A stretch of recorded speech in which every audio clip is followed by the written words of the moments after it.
Welcome to the Squad Games Podcast. Squad Games Podcast.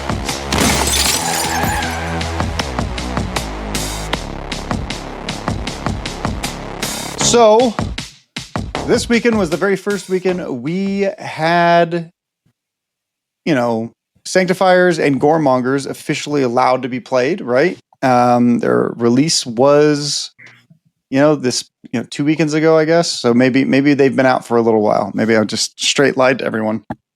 That's besides the point. Who has a higher win rate? Sanctifiers or Goremongers? Sanctifiers. Warmongers. Ooh, Goremongers did just crush our tournament here. And on our website, we do have a bunch of stats. You can see Sanctifiers have a 58.3% win rate with only 12 games, not very many games. But they've gone to 2 tournaments and they have one tournament that they finished. All right. Goremongers have a 54% win rate, and they also have the same over representation ratio, and they've shown up at 4 tournaments and placed at 2. So, Okay. Interesting times, interesting times. Brood Brothers are the best. Warp Coven are still broken. Chaos Cult are apparently broken. Inquisition is still broken. Supposedly, they're all above 55% win rate, right? Which is all relatively bad for the health of the game. Oh, and look at this. Pathfinders have a 16% win rate. Wow, we really have shamed them down to the bottom. But we aren't talking about stats today. We're not talking about any of that kind of stuff. That was our cold opening. Hello. Today we have a guest, and he doesn't even know the topic of this podcast. I just asked him to come on because he's a Giga Chad. We have Matthew Howe, who is the TO of Nova. Hello, Matt. Hello. Thanks for having me on. Yeah, thanks for jumping on today. Our podcast today is going to be talking about something interesting, at least from a TO's perspective, because I think it's a difficult conversation to have, right? If you clicked on the video, you obviously know what the subject is. Matt still doesn't. So it is battle ready, 3 color minimum, or no paints at all for tournaments, right? So I think that it's a really interesting topic, something that's not talked about enough, right? Because battle ready continually changes each and every year. In fact, when I go to look for a Games Workshop event, I don't see any rules packet at all. At all, right? I'm assuming that they get emailed a packet once you purchase a ticket.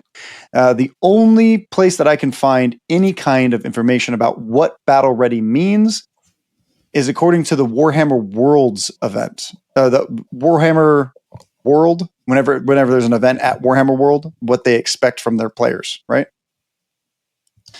Now, and then there's also the old 3 color minimum, which used to be the old battle ready standard. And most people don't know that those 2 things have fundamentally changed.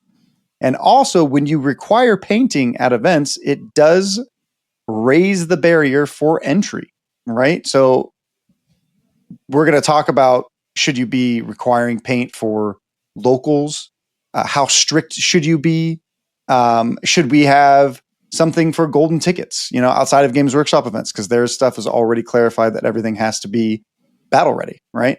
And also, if you're a tournament organizer and you said everything has to be battle ready and people show up and they're not battle ready, what do? You just send them home? Because then you're a dick, right? So, I mean, what do you do, right? Do you just scold them? Do you give them minus points? And we're going to talk about various ways on how I've thought about combating it. I've talked to a couple pretty smart guys today, I'd say, about this very subject. So we're gonna dive into it and see what Giacomo has to say, see what Matt has to say, and then what you guys have to say in the comments. Or if you're a podcast listener, make sure you jump into our Discord and talk to us there about it. Because Yes. I think the past two podcasts, everyone's been quiet. I want to see people going in there. What is that thing that people have been doing in the in that, what Minecraft movie, the something jockey, chicken jockey or whatever. Yeah, I want to see that happen. Listen, in my Discord. My son's 11. I've heard nothing about chicken jockey for the past several weeks. So that's fair. I just know people go crazy. So we I don't understand it. We gotta make sure that the comments we're engagement for the engagement gods. All right.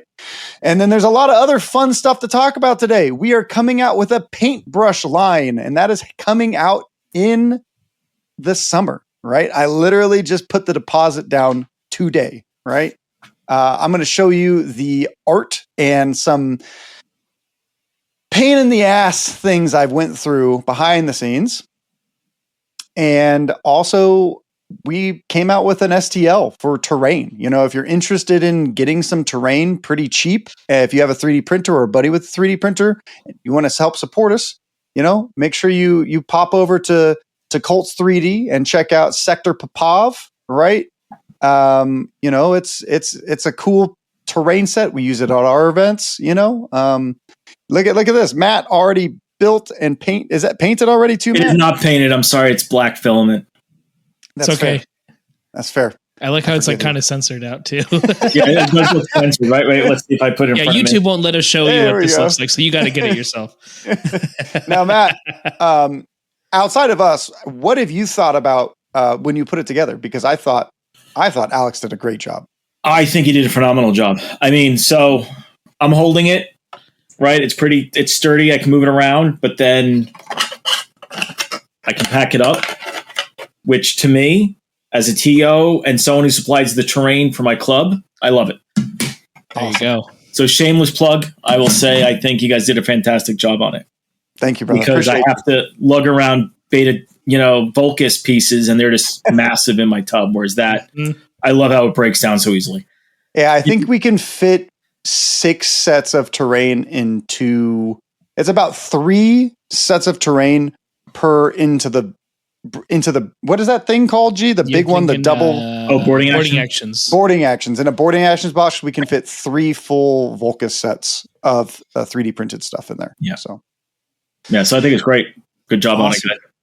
Thank you, Alex. Shout out to Alexander Popov. Shout out to Alex. Yeah. Also, with this, you can make our Vulcus light terrain with this kind of stuff. Some of our dimensions are a little bit different, right? And, we went with our own aesthetic for terrain. So we also use this piece back here because I hate really large pieces of terrain. I think that large pieces of terrain create fundamental, not great things, But yeah, so check out our layouts, check out everything else. Our layouts are very similar to Games Workshop. So, we just changed some objectives around and stuff like that. But yeah, that's exciting. I mean, we might as well get it all out of the way now, while people are actually still watching the video before we actually get deep into everything else, Let me show you guys the Hobby Highlander box set. It's not called Hobby Highlander, but that's our painting. What we do for painting and stuff. This is going to be the front of the box. It's called Highlander Hobbies, and it's going to be called the Claymore series. It's a Kolinsky Sable brushes. Yeah. So it's an ivory box. So hopefully it's going to come out well of the printers and stuff like that. But looking forward to it. I made this whole thing myself. Yep. I went to Fiverr, hired a lady to hand draw everything. And she used nothing but vector stock images, which I've done, and I got very upset. I let her know, and she did it again. And then I requested my money back. I was very upset. And I'm being very calm about it right now. But I spent a lot of money on it, and it was absolutely not great. So more than a Fiverr on it? Yeah. Oh, way more than Fiverr. I was going to say, if it was for Fiverr, like I understand the vector images, but if you're actually paying her real money, it's kind of ridiculous. Mm-hmm. Yeah. I spent I spent over $300 to try and get something that was really nice, something unique. And in the end, I just, did it myself. And I thought it came out pretty good. So yeah, I like it. Yeah. We're looking forward to that. Aiden has been painting with our brushes for quite some time. So is Alex. Giacomo, how are you liking the brushes? Two's really good. That's the one I've been mostly using because I like to do details. I'm very much a 2-man when it comes to most of my stuff. I'll occasionally, use a 4 for big surfaces and 0s for like extra tiny things, and I really just need to switch in between. I love that the 2's in the box set. That's why I decided we should go with the 2, because I think 2 is one of the best brushes you can get just as a painter. Yeah. So in this box set, we're going to have a size 0, a size 1, a size 2, and a size 4. The size 4 is going to be called the Claymore, and that's what you're going to want to use for your contrast, or you're putting down your base coats, your big ones, and even a size 4 can get down some pretty good detail, right? And then your size 0s, size 1s are great for edge highlighting. Your size 2 is pretty much everything that you'd want, and I've been very happy with the brushes so far. So hopefully, everything comes out of the factory great, and we can inspect everything, and then we'll kind of go from there. So looking forward to it.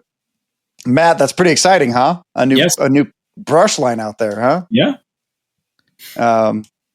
These paint brushes are going to be, I'm so excited. I've been excited about this forever. We're going to have stained wood birch handles. The ferrules, which is the little metal piece, is chrome plated brass, and it's going to be a brass color, gold color, and obviously Kolinsky sable, and then we're going to have gold letters on the actual handles themselves. They're supposed to look like little swords, right? So that's the theme, the premium look we're kind of going for. So if you guys want to stick around, check out that stuff. Hopefully by sometime in June, those will start coming out. We might go to Amazon and a few other places with those. So we try to expand a little bit more and be a little bit more profitable here. But moving on to our overall subject. 3 colors minimum, right? Battle ready minimum. And what does that even mean these days? Or do we just allow no painted models at our events? And I think there's definitely an answer, and I think it's somewhere in the middle. And I think it's up to the TO's discretion. But Matt's a TO, Giacomo's a TO, and we're all painters. So I'm pretty excited to get this subject on the way and talk about it a little bit. So Matt, what do you think just up front? So I'm not a good painter, but I always put some. That's why when you're talking about like these really cool brushes, I know like just someone who like knows how to paint, like those probably sound amazing, but to me, I'm like, all right, that sounds cool, but like I don't know what I'm doing. I paint everything I do to tabletop standard, and I won't play with anything. Okay, it's not tabletop standard. Now for Nova, for the GT, we are doing, I guess what we could call battle ready. 3 colors, some kind of basing. Mm-hmm. Now, what's interesting is that that's not how battle ready is described by Games Workshop. We'll get into that, Matt. It's different. Okay. They changed it from last year. That's how it was last year. Yeah. This year it's different. It's crazy. So yeah, I will. I think it's important at that level of play that everyone needs to paint their stuff. I think it's good for our hobby, for people to walk through and see cool painted miniatures battling it out. I used to play 40K, and I've seen tournaments where people have bare plastic, and it looks crummy. I think it's not part of the hobby, especially coming from someone who probably painting is my least favorite part of the hobby. I think it's important. For Nova, I'm just doing the flat out rule: you can't play with unpainted miniatures. That's fair. That's fair. Packet. Yeah. So there's a couple interesting other things that I've been talking to some people about. Mike Cortez came up with a couple interesting alternatives, and I want to get Giacomo's and your takes, right? And I think it's going to be a very interesting discussion. Giacomo, just right off the top of the head, what do you think? How do you think all events should be run? I generally think people should come with painted models. If I'm just going to go with a bare answer, and then we'll get into specifics as we get into topics. Yeah, I was going to say, I will specify, I think that's only for GT play. Okay. I think at local play, definitely more flexibility in there. Just now, if we're playing here's the question. New people and stuff. What is a local size tournament to you? Because our local size tournaments we haven't ran a local under 33 players this year for us. Yeah, I'd say anything that's a day. Okay, a single day event. A single day event that doesn't have any type of golden ticket associated with it. Okay, that's fair. That's fair. I think that's relatively, I would classify those as entry level events kind of thing. Okay, single day events. Yeah. Now, with those events, do you think that you're allowed to bring non-painted miniatures? Yeah. Yeah? You'd be okay with that? Yeah, depending on the player and stuff for sure. Okay. Like, cause again, I feel like those are trying to attract new players. And it is sometimes someone's like brand new and they just want to play. And if someone's super excited about playing the game, I think let them play with what they got for sure. Whereas GT level, I mean, let's be honest, you're planning that out months ahead of time. You're booking airfare and hotels. There's a concerted effort there. It's not like, hey, I picked this box up 2 weeks ago and I'm going to go to LVO and spend, a whole bunch of money going there. It's like, well, no, sometimes that happens. I know that there's probably locals, but for the most part, it's people that have been playing a while. And, especially like, and at those events too, you want to kind of tell people like, come, but next event, you should have your models painted by then, kind of thing. Yeah, I'll tell you a couple things that I've done even at LVO, even at some giant event, right? I think every player really matters, right? And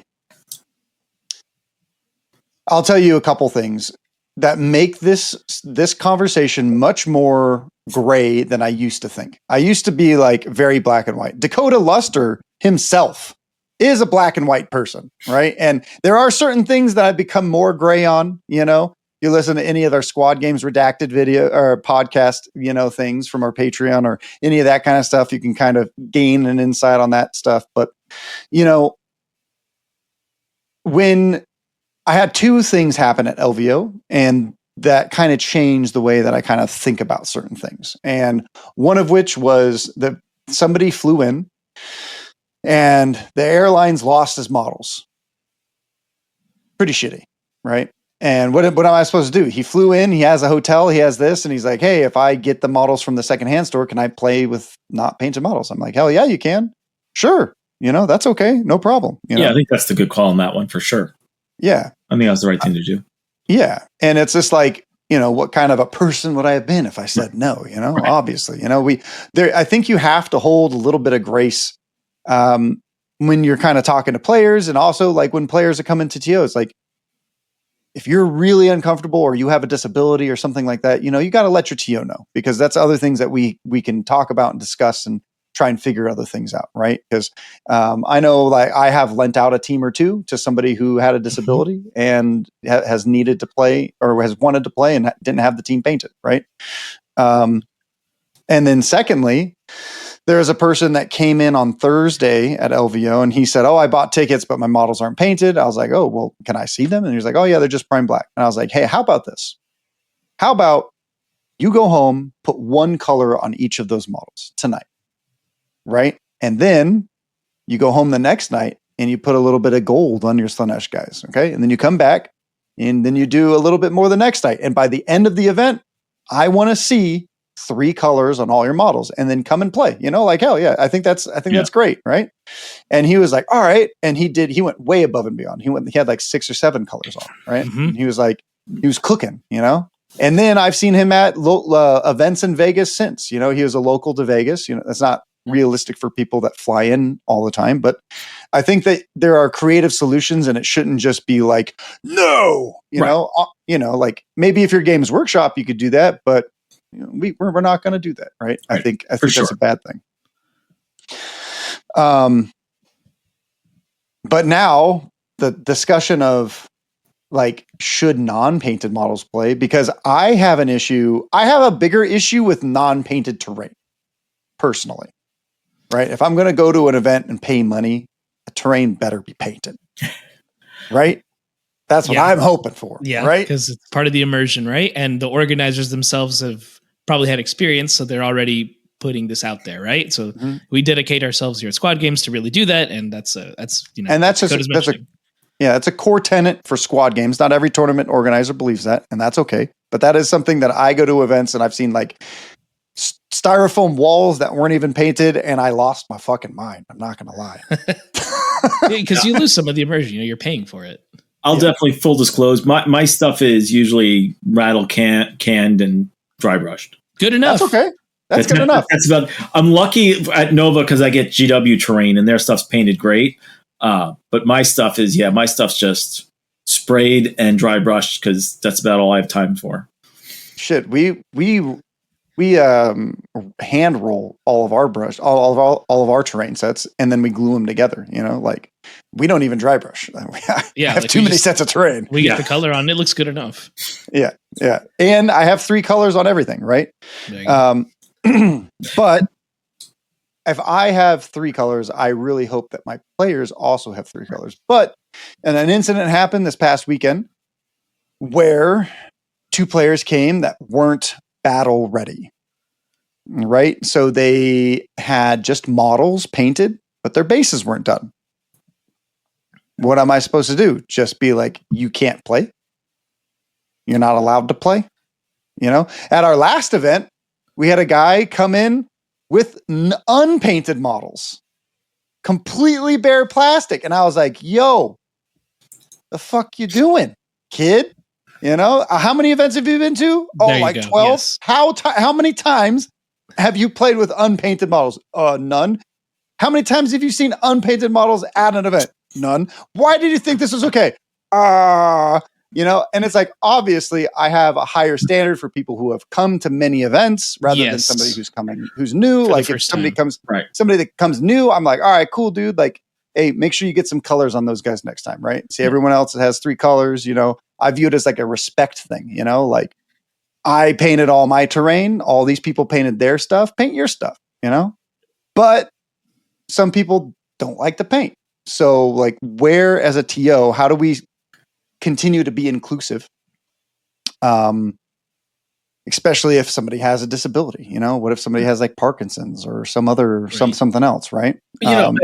To every rule, there's always an exception, I think. And, absolutely. You always take things by case for sure. But like you're saying, if it's someone who knows better and can do better, like then it's harder than someone who I walked in off the street and I saw a box and I put it together last night and I wanted to play is kind of different for sure. Mm-hmm. But like when we talk about 3 colors, we could break that down. It's a can of rattle can, a can of rattle can spray paint. You dry brush everything, and then you hit it with null oil, right? Yeah, and that's 3 colors. Mm-hmm. You could also spray paint in black, paint 1 shoulder pad red and 1 shoulder pad blue. That's 3 colors. 3 colors. you could. And to flock a base is just a thing of Elmer glue and some flock, right? You just put it on there. Or the technical paint, even easier. Yeah. Right. So, they sell it to you. Yeah. I don't think it's a high bars. That's the thing. I'm not looking for beautiful work or anything like that. It just, has to look like you put an effort into it because it is a hobby, and I do think that is part of it. Now, here's the thing. Here's a couple other things that were brought up to me. Specifically, Mike brought up these as all possibly alternatives for people. What if people really, really hate paint, but they decide to write a whole kill team backstory for their hobby portion, and they come in with an entire essay about their team, but they just didn't paint them? Is that acceptable? What do you guys think? If you have them recite the whole essay to their opponent each time, maybe. But otherwise, I think they should, consider the rattle can method. Maybe ask a friend to help them. Right. I'm sure there's some kid in your local store you can pay $20 to rattle can, dry brush, and null oil your models for you. That's fair, and that's fair, right? Mike, I tried. I'm sorry, I can't beat these guys. I've talked to Mike a lot about this. That's fair. But I wanted to get Mike on tonight because he is of the utmost other side of the category. And, there are a lot of people out there. Like I was talking to Sean from the Cascadia area, and he also doesn't care if models are painted, right? The thing is like, I find the more competitive players are, like the Kellys and a few other people, the more competitive they are, the less they care about the hobby aspect and the hobby side of the story, right? And that's not a bad thing, that's just, like there's a reason why there's a triple threat, right? It's gameplay, hobby play, and sportsmanship, right? If you can embody all three, then you get the hardest award to get at any event, right? And I think that that's really difficult because a lot of people just focus on hobby or sportsmanship. They love to lose, let's be honest. The ones that lose all the time are the ones that are not all the time. Right. They're putting the effort somewhere else, and they win that thing. Socials, right? There you go. And then you have other people who are just really focused on competitive, right? That would care less about it. So how us 3Os just sitting down and chatting, right? About how do we try to be as inclusive to everyone? Because I don't believe fully battle ready teams are the best case scenario for non-golden ticket events. I think that golden ticket events are a category in themselves and different. And because Games Workshop events, all of their events entirely require battle ready models. So we would assume that if those people are going to their flagship championship event, they should qualify with teams that are at least similar to, if not almost the same, as what they want going to their own events, right? So I think like that is kind of like the line in the sand that I'll draw. If Games Workshop is like, hey, this is going to be a golden ticket event, then it's like, hey, every model here has to be battle ready. And if you're not, then you should be more strict, right? So what is the new battle ready? Oh, yeah. I'm glad you asked, my friend. Let's introduce it. I have it right here. So this is from warhammerworld.warhammer/community.com. These are updated model requirements. This is the PDF for Warhammer Worlds in Europe.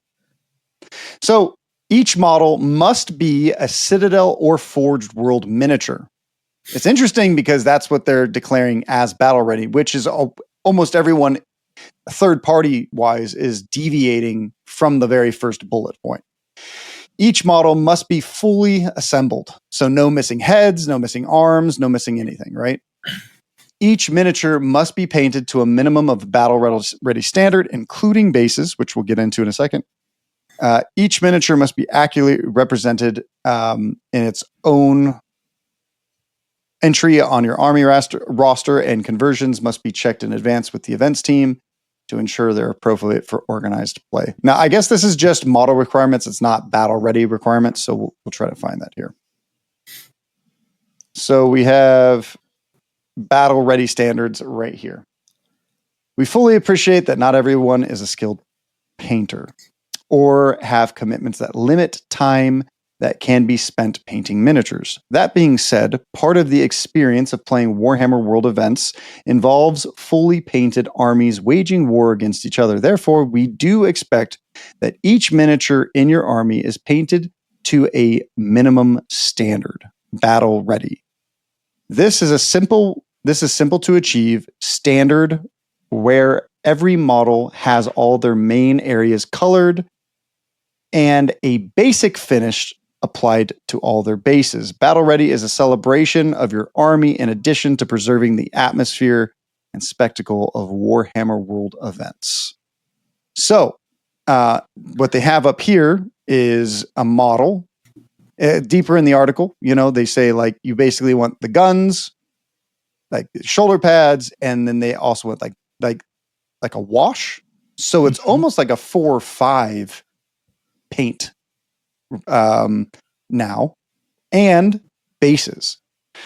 Now, bases are pretty simple. You just put on technical paint. You can put on glue and go outside in the dirt. Yep. unless if you live in Scotland, because I don't know if they have any dirt. I think it's just all moss. Moss is cool. I've It's seen even some better. cool moss Scrape the bases. moss Yeah. off. Yeah. Yeah. Super cool.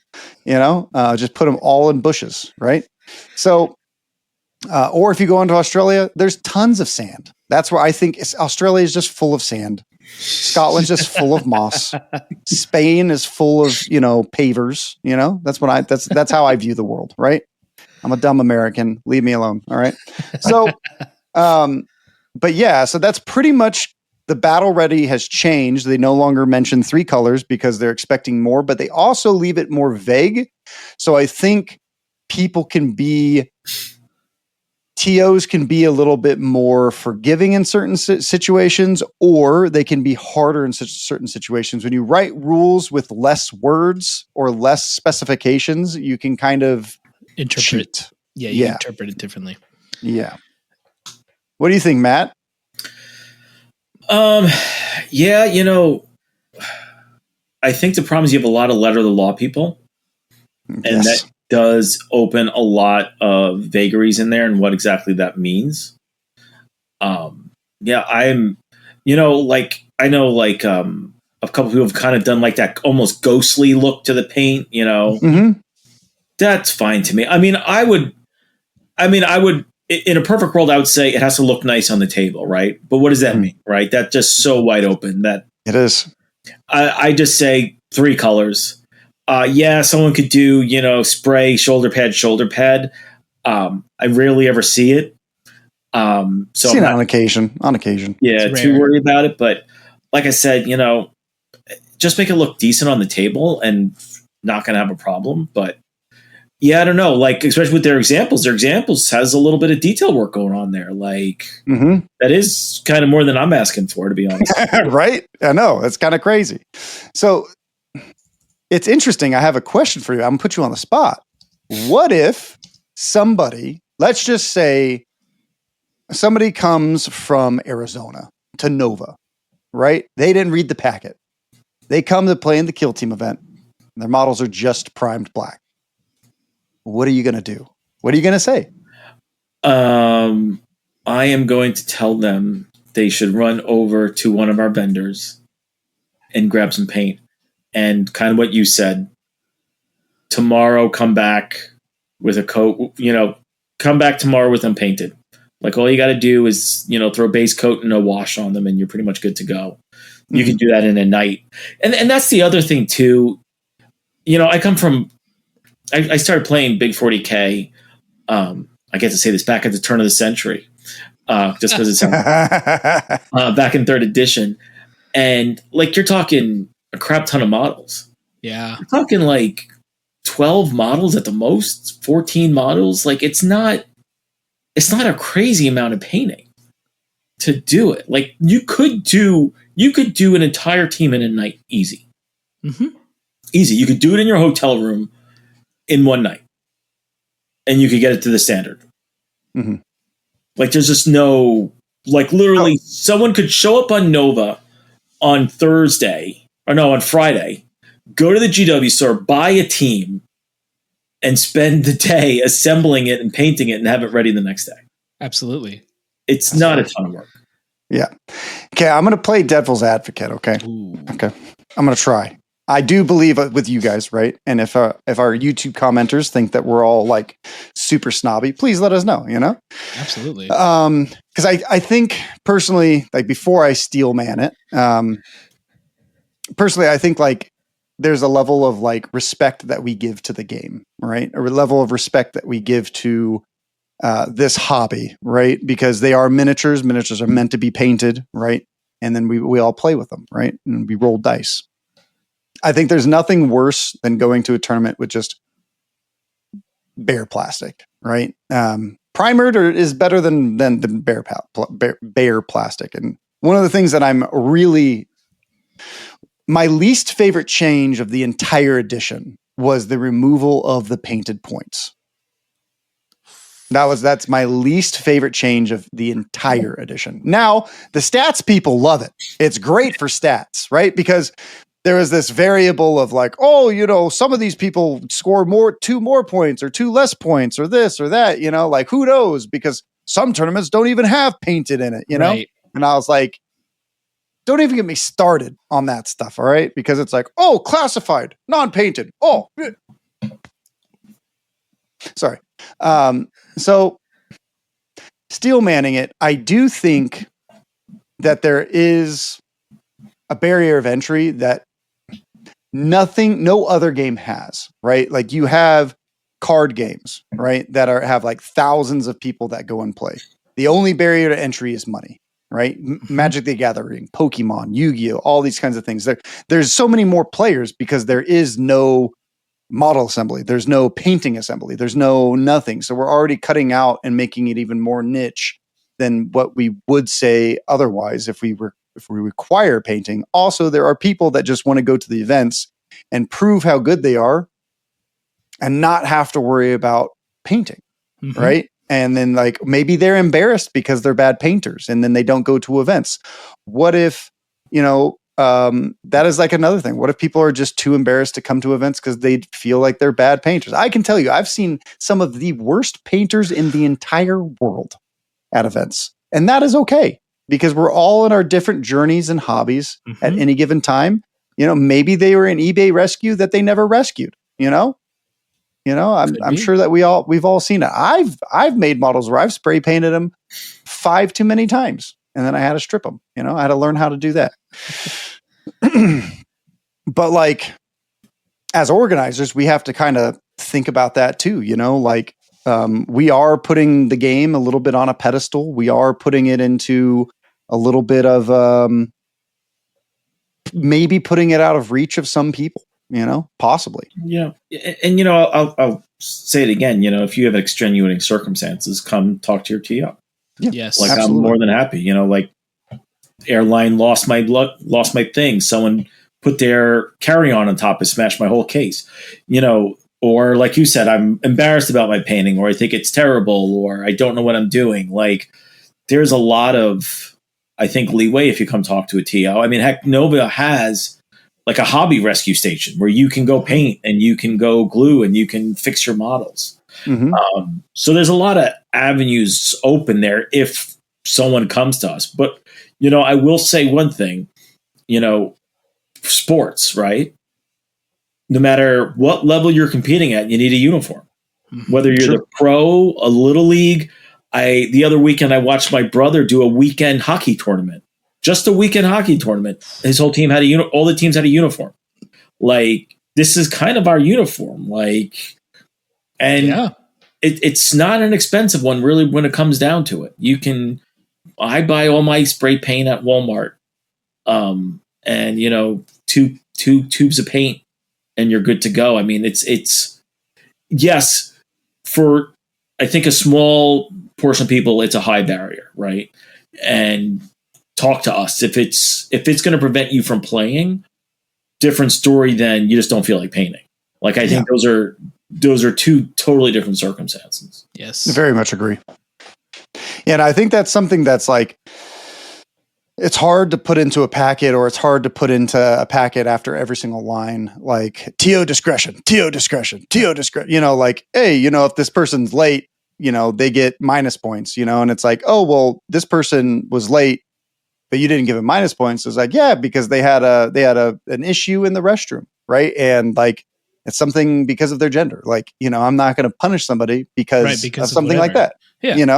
Just because the rules say it doesn't mean that the TOs like have to follow it. It's like, sometimes I get a little annoyed at, just because like sometimes that does happen, or that has been brought up before, or stuff like that.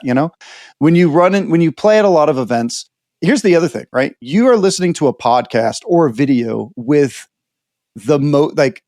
huge TOs in the United States, right? Matt's one of the most accomplished, biggest TOs on the East Coast. It's just him, Travis, and Ben in Florida, right? Yeah, those are the biggest TOs outside of Games Workshop TOs, right? I'm not going to dox them. And then it's just like us, the Pacific Northwest, some guys in Vegas, and then you have some guys in the Bay Area. And that's like the majority of the West Coast, right? And then you have like Texas and, people in Milwaukee and all that kind of stuff. But that's besides the point. Like you are going to hear the most amount of drama about tournaments because you're listening to a podcast where TOs, we deal with nothing but problems. We are problem solvers as innately as it comes, right? So you're going to get a little bit more things like if you think like, I can't do tournaments because, everyone's an asshole. Well, that's not true. In fact, 99% of people are awesome, and then there's 1% that are assholes, but you hear about the assholes the most because you're listening to a podcast with the TOs that deal with nothing but assholes sometimes, assholes fart. It is. So you're going to hear They it. do. Yeah. You hear it all the time. Right. And we obviously have some top players on this as well and hobbyists and stuff. And depending on the guest, you're also going to hear different things. So please, if you're brand new to listening to tournaments, you're brand new to this kind of stuff, don't take this stuff as like, oh my gosh, this is so stressful. I can't believe that this is a problem. It's like, hey, we're making content. Okay. We're talking about some stuff. So Matt, do you think that any of these conversations has swayed you any particular way, or have you even thought about some of these other potential issues? Do you think there's another way that somebody can do hobby without painting models that could allow them to be fully in, like what if somebody was like, I just want to play bear stock because like, that's like the theme I'm going for. And my display case is literally like the box they came in, like, I don't know, something like super crazy or creative. Is there any other way outside of somebody that's brand new, Matt, that you would be like, all right, you can play with unpainted models? Yeah. I'd never say never. So, I mean, that's definitely... That's a common and powerful phrase. Never say never. Means that you should not make absolute... Sorry. I love that. It was a perfect time. Yeah, that's right. You should never say never. It's a very powerful phrase. That just wanted to kick in there. Sorry. Perfect timing. That was Gemini kicking in. I don't know why. Gemini. Thanks, Gemini. I appreciate it. Yeah, I would never say never, but like I said, come talk to me. And I'm sure there's reasons for it.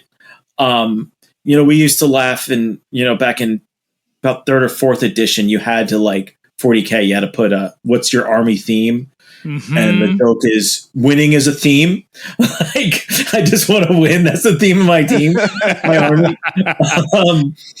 But, yeah, I mean, of course there's be exceptions. And, like we've listed some of them, and there's probably some we've never thought of.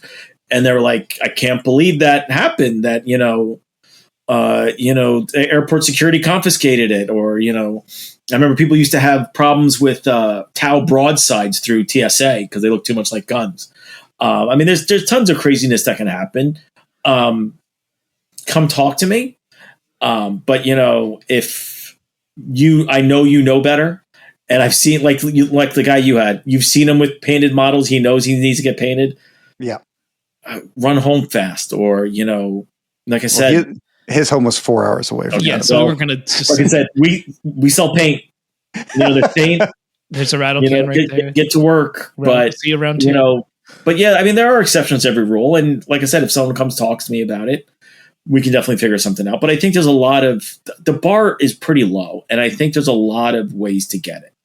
Like I said, even if there's probably some kid in your local store that if you buy a kill team box for, he'll paint your army. Or something. There's ways of doing it.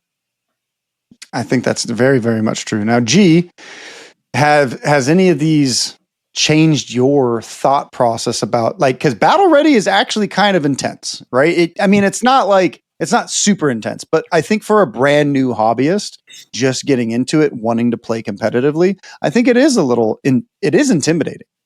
I'm gonna bring exactly that up. So this is a new player we got at the new event players things we did a few weeks back on the weekend. I'm going to send this image to you guys. This is his work. Right now, he doesn't have a lot of resources to get hobby supplies. So here's what he did. He reached out to his friends and said, I want to start putting everything together. right? And he got all this paint and stuff from his buddies. And you can see the rest of his Vespas in the back of this image. So you can find ways to get this stuff done, right? Because there's a good chance your friends are probably getting you in, right? Look at him. Yeah, he borrowed this from Andrew, all his paints, just to help him out, and like, oh, I want to start painting it, like, so you can do it. Homie hand brushed on yellow. I know, it's wild. No. He hand brushed on primer. My guy. All right. Yeah. So like, like he did it. I don't think I've ever done that in my life. Because he didn't have a rattle can, so he had like the brush on stuff. Now he's borrowing a rattle can from a friend, but now he knows. Now he knows, but that's the thing, right? Like there's ways you can get it done. So and it's a passion, right? If you're first starting, like I totally get it. You just bought them a week ago and you put them together and you want to play. All right, it's fine. It's your first time. You let us know ahead of time. It's fine. Not a big deal. But you will find a way to finish this project because you want to, right? That's why you're playing the game. You want to. Maybe you'll become a competitive player later, and that's a different story. But there are ways to put the suit on, right? We're going to the nice restaurant. You wear the suit. You wear the nice clothes. Maybe you don't have a suit. You just have a nice dress shirt, and you have some nice jeans that are put well together. But it looks nice, right? You're being respectful to the people around you, to the other patrons, right? So you're being respectful to your opponent. They brought painted stuff. You're going to bring painted stuff, and it comes in time, right? And you will figure it out because you love the hobby. You enjoy the hobby enough, right? Like that's why we choose to do this. So I still think at the end of the day, people should have some form of painted models. Now, the level at which you might want that, I think you hit it perfect, Dakotah. Like if it's, and Matt as well, right? If it's like at these higher end events, then yeah, you probably need to bring it to whatever the standard is of the, whoever's making the standard. But I'm not against 3 colors at smaller events that aren't as like high risk and stuff. It's not the most expensive restaurant. We're at like a decent restaurant. You go to Olive Garden, it's like a family dinner. You wear something nice, right? You can do that. So I'm going to bring up the most egregious thing possible in my eyes, right? All right. Imagine you're in second place and you're fighting for first place. Now, I brought this up to Sean from Cascadia, and he had no problem with it. I would assume that Mike would have no problem with this either. These are our two Mavericks opponents. There are 2 Mavericks, our 2 opponents, the people that I can't convince for shit. Okay. But for me, oh my gosh, I would flip 2 gaskets and a half. Okay. Now it's not as bad in Kill Team. Okay. True. This is way worse in 40K because people spend hours, weeks painting armies, right? In Kill Team, it's a very, very low standard compared to everything else. But imagine you bring a painted team, you're fighting for first place, okay? And they bring a 3D printed team that has no paint on it. And then you play them and they beat you and they get first place. And they get the grand prize, maybe golden ticket, maybe this, maybe that. You as a player are probably never going to go back to that event. Now, here's the thing. At least I never would. One of my things as an event organizer, my main goal is to make sure people come back to events, whether it's my events, other people's events. I can't have somebody have such a bad time at my events that they're never going to come back. Right. That's my main goal. There are people out there that are going to get super salty. Trust me, almost every competitive player I know, when they lose a match, they come up with every single excuse in the book and they throw it out there. I lost because of this, my dice, or this, or that, or this, or that. It happens literally all the time. Mm-hmm. And then if you add on top, they didn't have painted models, this or that, right? Like my guy, and they're 3D printed on top of that. Like they didn't even go out and buy the models. They just spent like 15 cents on resin and 15 cents on alcohol. Like, bro, what do you guys think about that? Because that's the most extreme side of somebody bringing non-painted miniatures to an event and then winning that event. Oh yeah. And I mean, and that problem goes back years. Yeah. Like, I remember when that big, Forge World Greater Demon of Zinch, the alphabet soup guy, was amazing. And I remember seeing him on a table, China Forge, unpainted, just crushing people. Like, and that's really what happens, like more so in 40K than here. But people will do that. They'll go to the newest, hottest broken thing, crank out an army real fast, and they'll wipe the floor with it because it's just the new broken thing. Again, kill team's a little bit harder, just because, you know, the monetary benefit, monetarily to get in is not very big. Exactly. Right. So But yeah, I mean, I think you're right. I mean, that is what a way to get people not to play, you know, and not to want to play, not to paint. Right. Well, that guy won without painting. He had cardboard bases and, you know, 3D printed models. Like he spent nothing on this team. Why am I going to spend any money? Here am I, a sucker. I've spent $100 on a couple of kill teams and painted them, and what do I got to show for it? Exactly. Yeah. Another big one was a Custodes list, and a guy printed everything. FDM printed the minis, the guys, the tanks. I think it was like those, like he had like, is the list where you brought 3 large Custodes tanks from Forge World, and he 3D printed them in green filament.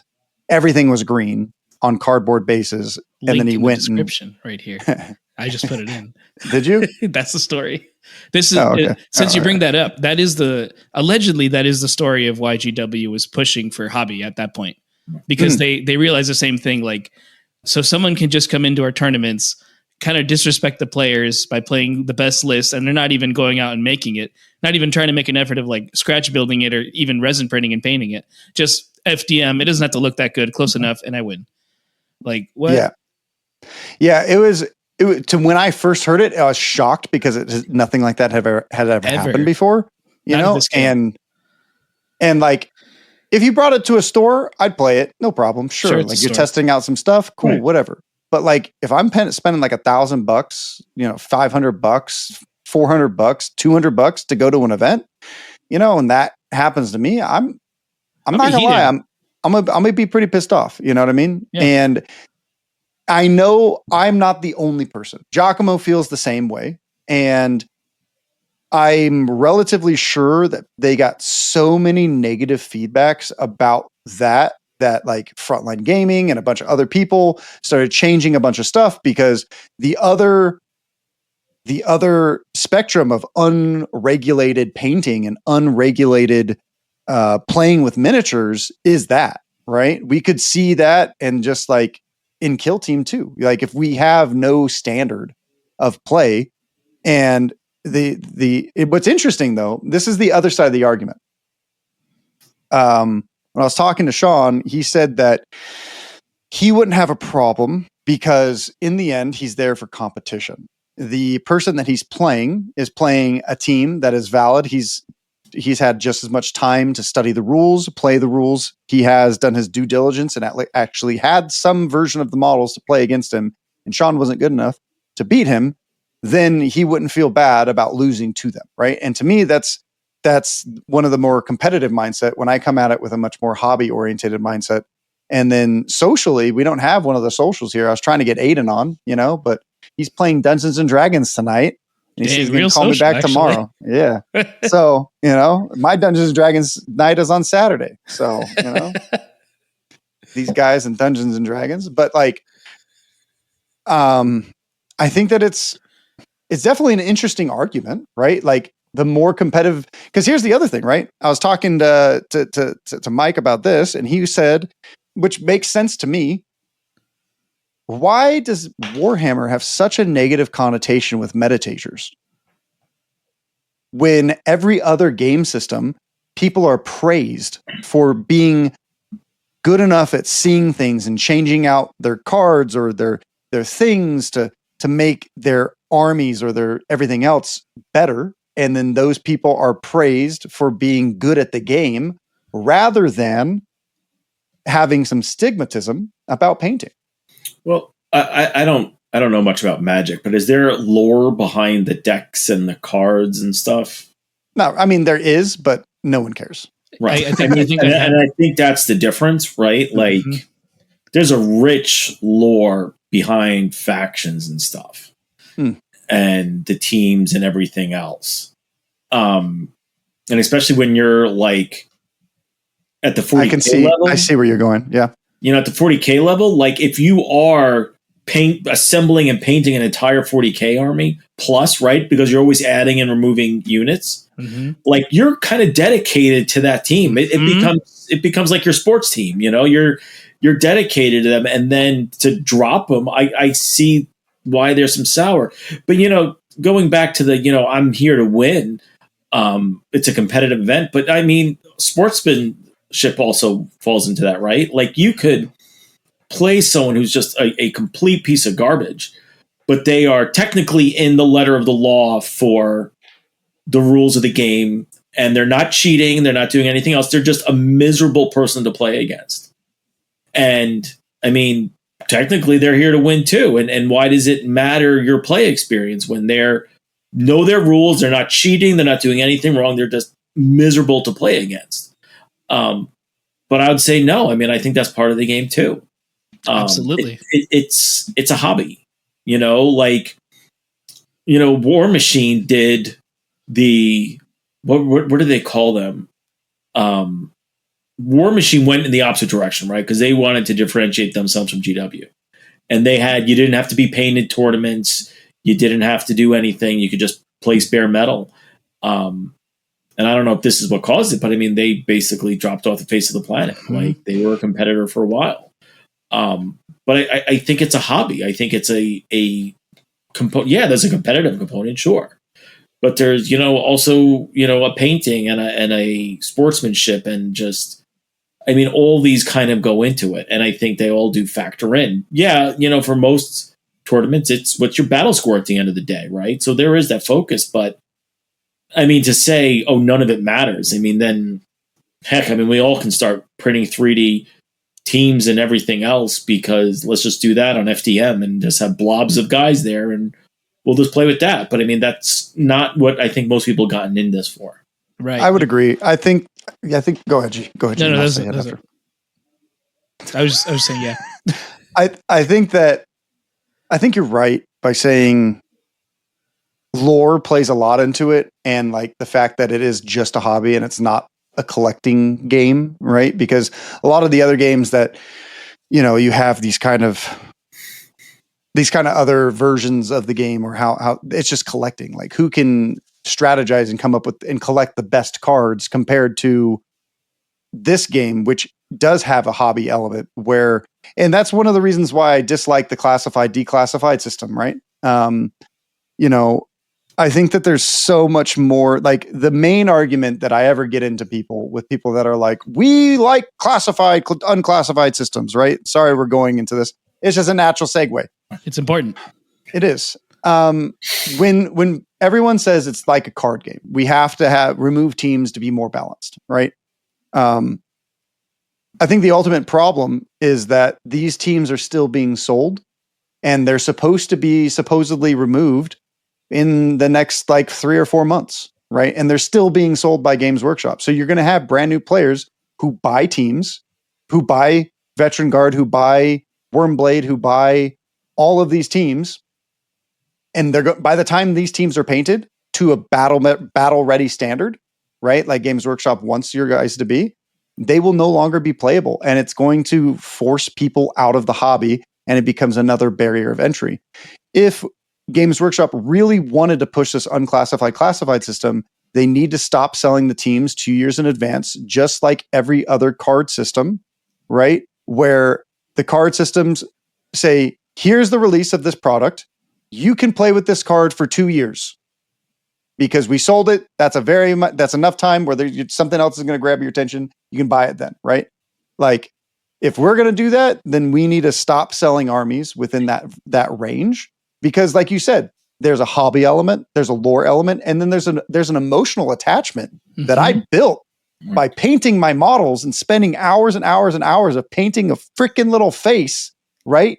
Giving it blush. I'm sorry, I don't do that to Magic the Gathering cards. I don't paint my little cards. If I did, I'd want my card to be around a little bit longer, Yes. I had my Thousand Suns since first edition Kill Team, and painting all the little detail work and knowing that they're going away. But like, it's funny you bring up Only for some people, Yeah. because I will say there's a lot of content creators,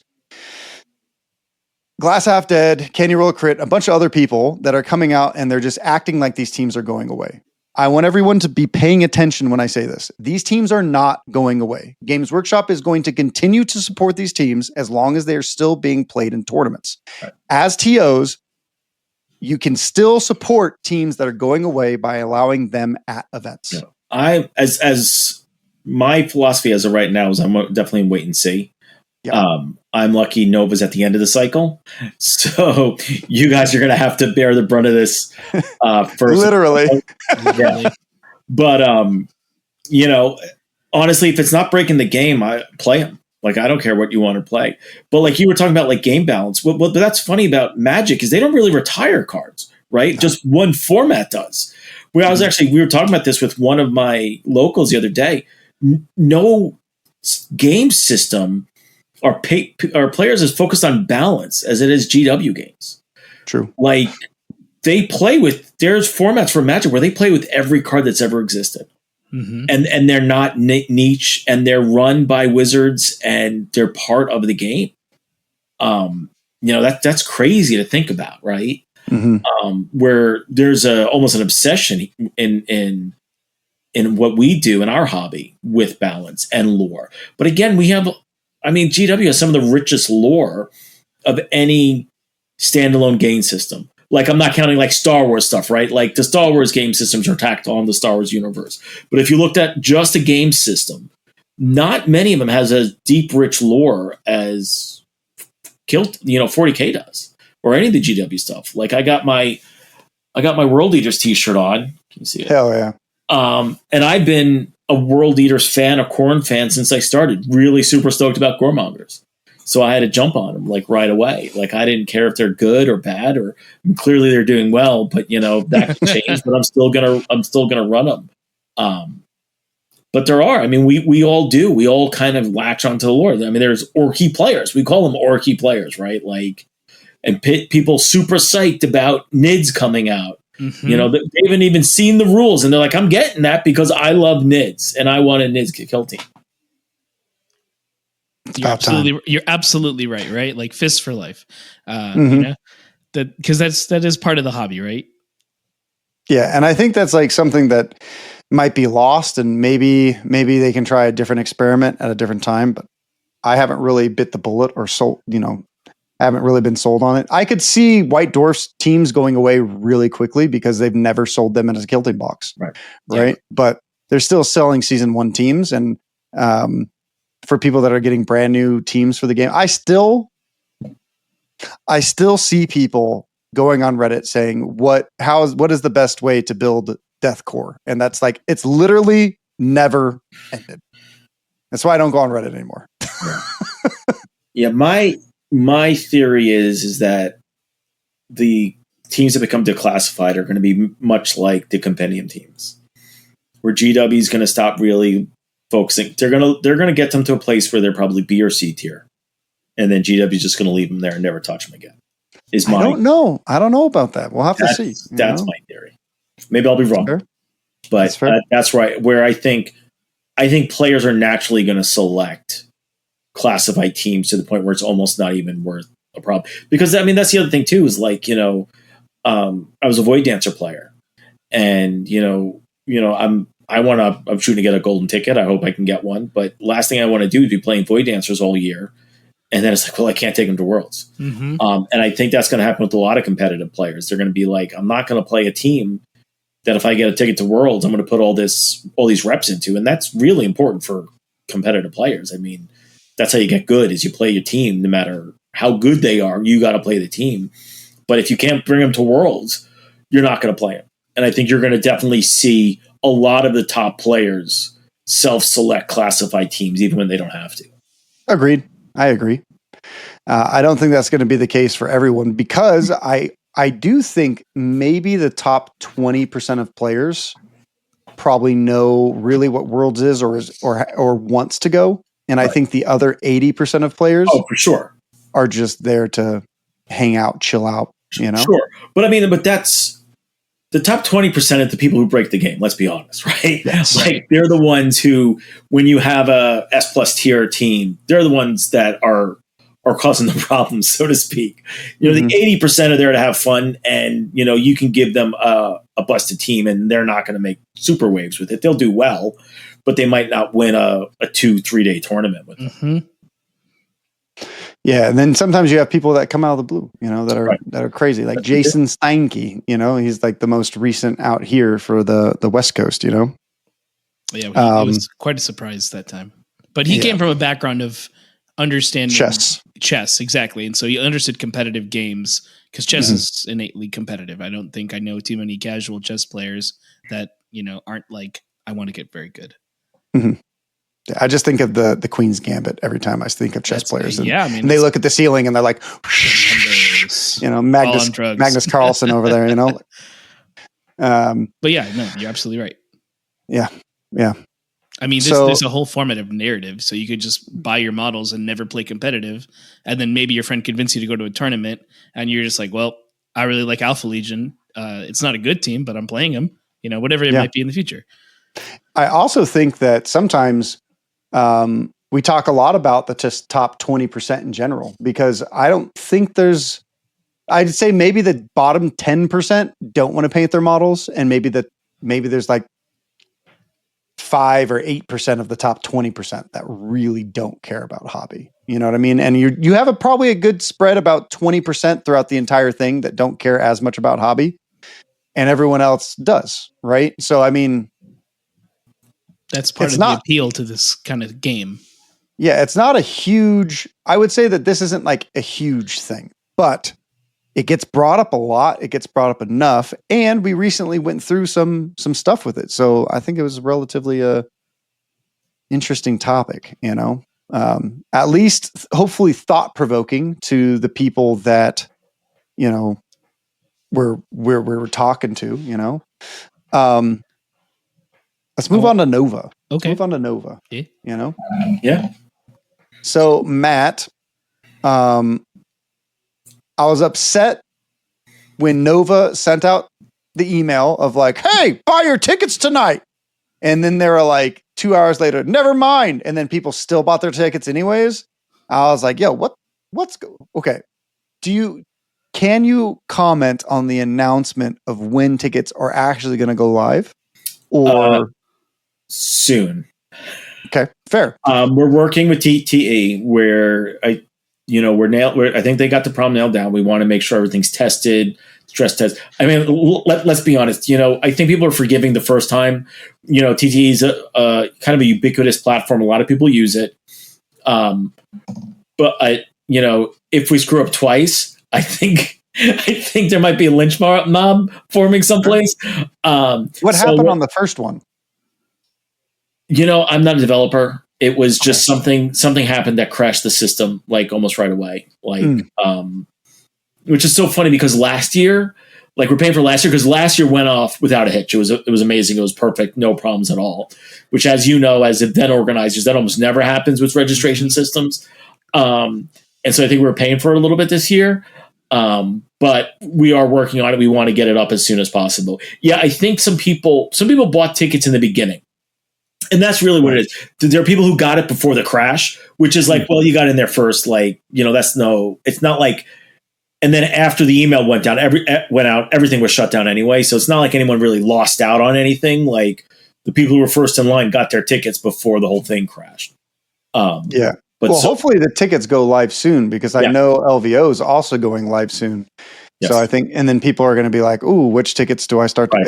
If it gets delayed much longer, people are going to be like, oh, I only have one paycheck that I can and then the events are going to start selling out, and then they're going to have to choose. And that's unfortunate for a lot of people. Yeah. So tell us about the events that are going to be happening this year at Nova and what us as Kill Team players have to look forward to. Yeah, so for people who aren't familiar, Nova Open happens in DC. It happens the weekend before Labor Day. I think we have some events Tuesday and Wednesday. Wednesday night usually kicks off with a GW preview event. And then the con really kicks off on Thursday. So we have 4 days of Kill Team. We have 5 different events. bigger than ever. More events, more space for them. We're growing. So Thursday, I'm running a Warriors only event. So basically, you get a leader and a team full of Warriors. Obviously, it doesn't work for every team, so I had to think through with some of the other TOs a list of kind of exceptions on how to make everything. How are going to be so good in that? Right. One leader and 7 operatives or 7 activation. Yep. Now, question for that: can I just use, like, if I was going, could I use my regular models and just say they're warriors? Cool. Yes, and we're allowing that because most people don't have enough warriors for a full team, especially like Vet Guard, right? Like they just don't have it. So you can proxy everyone else in. That's fine. Also going on Thursday is our narrative event. We do that in conjunction with 40K. We have 2 narrative events this year. This one, basically, you're running special ops missions. They're asymmetrical missions, not necessarily perfectly balanced, but a lot of fun. A lot of custom maps that my 3D printer has been making, and we have from other years. A lot of cool stuff. Like past years, we had one that's played on top of an Imperator Titan. And basically what happens is if you achieve your goals, you get kind of a perk to send over to your faction side of the 40K tables. So like a good example of one of them, another one is you're assaulting some Basilisk batteries. If you fail to do so, the defender gets to send Basilisk shots that the 40K players can use in their games. Kind of how I kind of envision for Kill Team is in the 40K universe. They're not winning or losing battles, but they're working around the edges, around the margins to shape things. Right. Cool. So then Friday is our team tournament, 3-player teams. That's run by some of our the players from Plasma Spam. Then Saturday and Sunday is our GT. That's two days. The first day is kind of open and kind of qualifiery, and then we move to pods on Sunday. 8-man pods based on record. Saturday night, we're doing a second narrative event. This one even more closely with the 40K players, where you're going to be butted up against the 40K board you're actually directly affecting. And you guys are going to be playing at the same time. How late is that one going? I think like midnight, which isn't crazy late, but it's a day. You know, the goal is to kind of hit all the different players, right? Like meet players where they want to play and what they want to do. And then if you want to go do other stuff, and there's so much to do at Nova, like literally almost every game system is being played there. When I used to go as an attendee, I'd play 4 different game systems in a weekend. And you can totally do that. But I think it's fun. We're growing every year. If we sell out, which I hope we do, this will be again the biggest year ever. I will say we are pushing against some of the other people we share our space with. And as tickets sell out, they do readjust, game numbers kind of thing, right? Like if our neighbors are selling out and we're not, we might lose some space and vice versa. So definitely putting the word out there, like get your tickets early. Let's knock this out of the park, and then maybe even grow if we can get some space. Amazing. Yeah. Yeah. Yeah. I think that's something that's really important for players to realize as well, is that sometimes it is better just to buy the ticket early, instead of waiting to the last minute. It does sometimes cause havoc for us, and we sold out last year. So, I mean, if you wait too long, you might not even get a ticket at all. So don't miss out. But it's good. We play, and then you have Monday to go home and travel. You don't have to take another day off of work. So, I mean, I think that works well for a lot of people. Yeah. And you could just go to just the narrative, or you could just go to one others if you're local. You can do anything you want. It sounds awesome. Are you doing best painted for each and every event, or are you just doing what are your awards looking like for all of the events that you're running this year? Still working on it. We don't do any awards for the narrative. We basically just give out some free stuff to everybody. Cool. Depending on what we can get. I know we're doing painted for the team tournament, painted for the GT. The Warriors tournament it's just 8-man pods. It's really supposed to be just a kind of a casual warming up to the weekend thing. So we're kind of more relaxed and atmosphere. Last year it was just a compendium tournament. Maybe one day we might just do a declassified tournament, right? So right now we're doing painting awards for the team tournament and the GT. Declassified on Octarius, bring people real back. Yeah, I know, right? But it's our day to get crazy with it a little bit. Yeah. So, we're probably going to have to sponsor. Well, we usually sponsor a lot of awards at Nova. You guys have been awesome. Thank you. We should also do painted awards. I'd be down to do that. I love that. That'd be fantastic with our new brushes. Yeah. Yeah. I've always really enjoyed Nova. I really like walking around and talking to a lot of the vendors. Typically, I don't get to do that as much last year because of a lot of different things. The first year, because I didn't go early enough. This year, hopefully, I'll have at least a day that I can just walk around. Because a lot of times, like on Saturday night, I go and I play, and then I go and try and talk to other vendors for as long as I can. And I miss everyone goes out and has dinner without me. No one wants to wait, literally every year. we're hungry. We're in East Coast, East Coast time. I know for West Coast, you're eating at 9, but we're hungry. Yeah, exactly.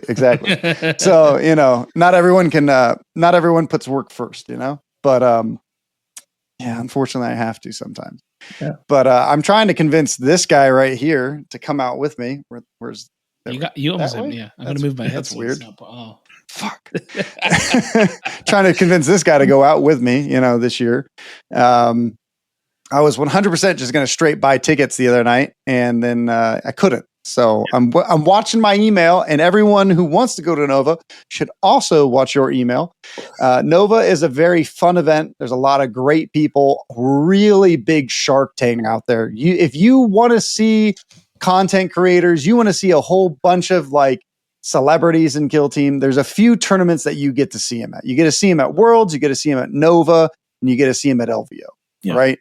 And that's the most in the United States, right? So if you really like John Reese, like me, he's a great dude. Can you roll a crit for people who don't know his real name?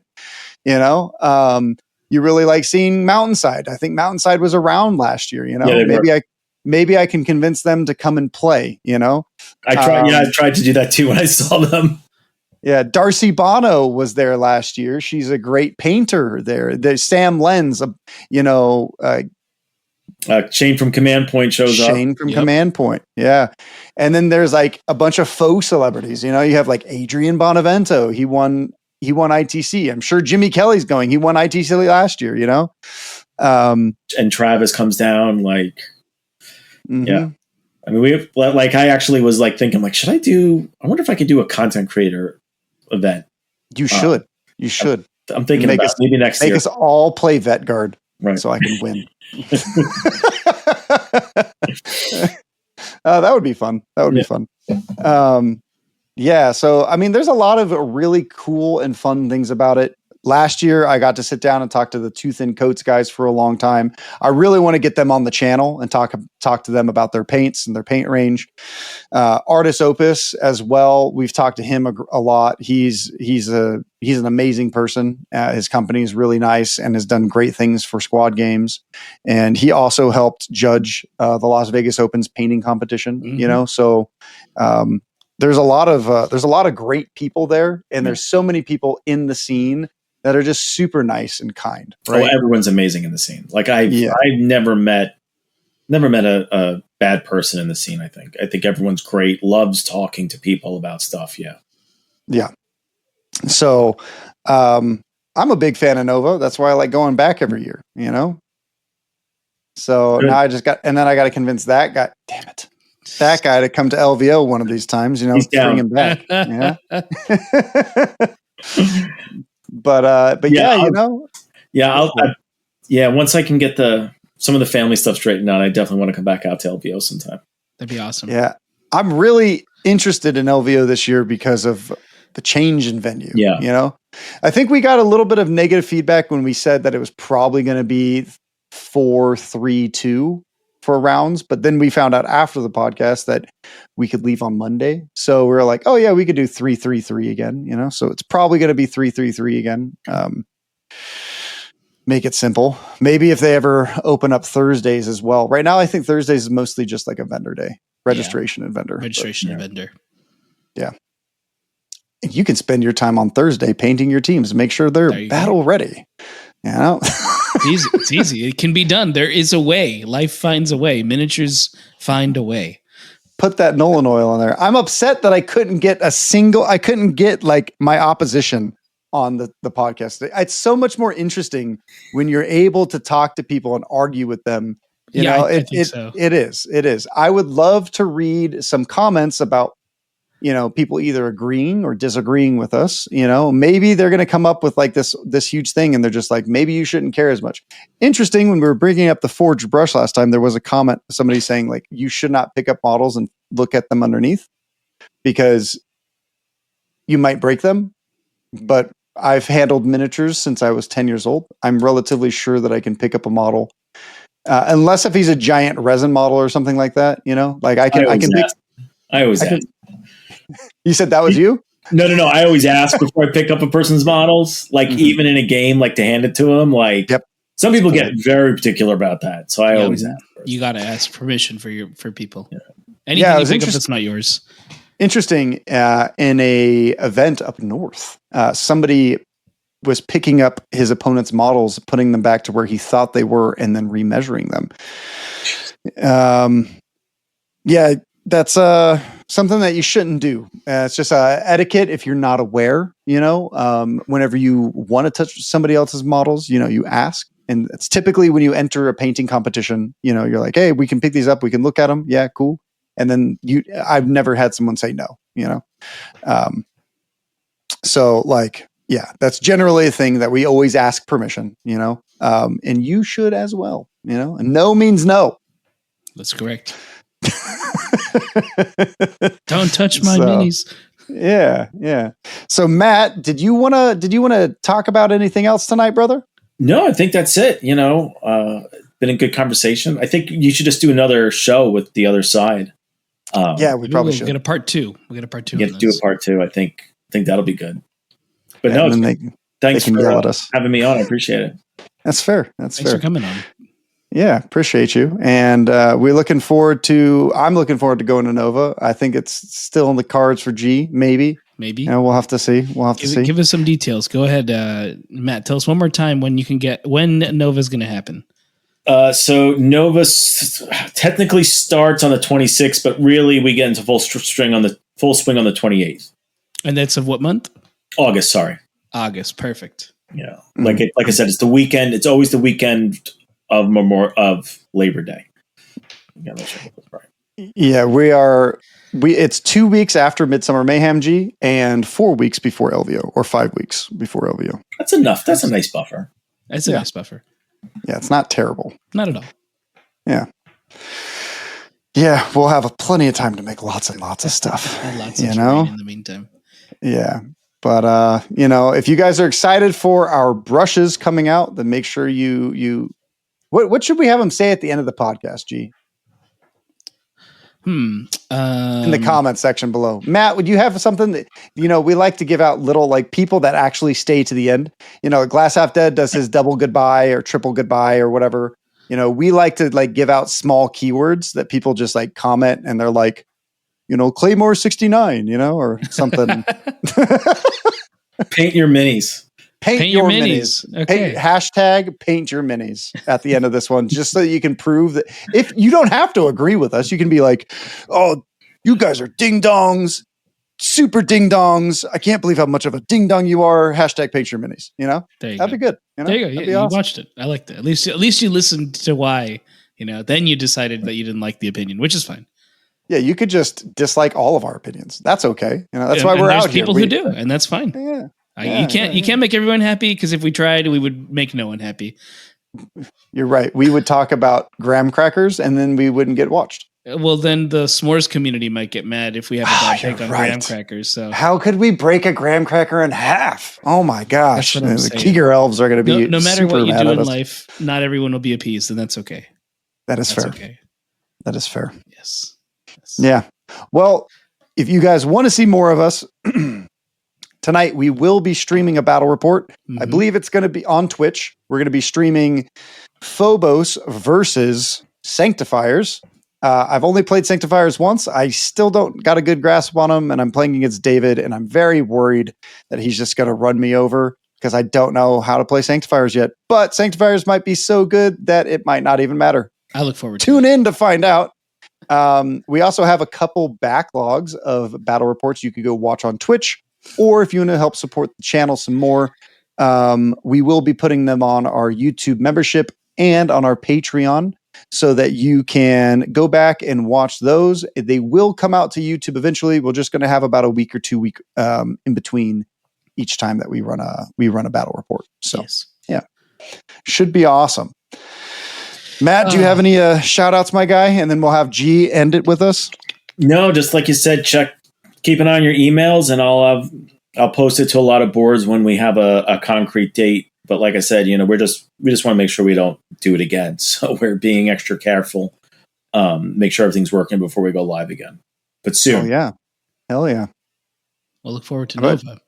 How about G? Round us out, homie. Absolutely. If you want to join the conversation, like we just mentioned, you can comment on the video below if you're watching it there, or, if you're listening to it on your car ride home or maybe on your jog, you can join the Squad Games Discord and tell us what you think about our take on this episode. Tell us what you think about minis. Do you paint them? Do you like to paint them? Maybe you don't. Tell us what you think. And of course, like we mentioned, we have the YouTube channel. We have the backlog of battle reports that'll be coming out for members first and Patreon members first. And eventually we'll come to the regular YouTube channel. We have the Hobby Highlander, where we do paint reviews. So you can see which paint is the best because there's quite a lot to choose from. So find out what works even for you, in this day and age. Yeah, absolutely. Right. So many paint ranges coming out. And this will help you if you're trying to paint your team. You can find out what colors you should be investing in because which black is the best black. Exactly. Our resources are kind of limited, so we got to decide what we want to keep and what we want to buy. So we're trying to help you get the best option. Look out for those brushes. They're specially curated from painters ourselves, what we like to use. And we believe is very good for people who just are starting in, or not even just starting, but like want a good set and they could just run with that set. And this is what we're doing for you guys. And that's we didn't want to make Winsor Newton brushes. Those are like $120. Those are some of the best top of the line. Artist Opus are super, super up there too. We want to make a really good brush at a decent price. Yes. Yeah. So yeah. But until next time, everyone, I'm going to peace out. I'm going to go play some video games. See ya.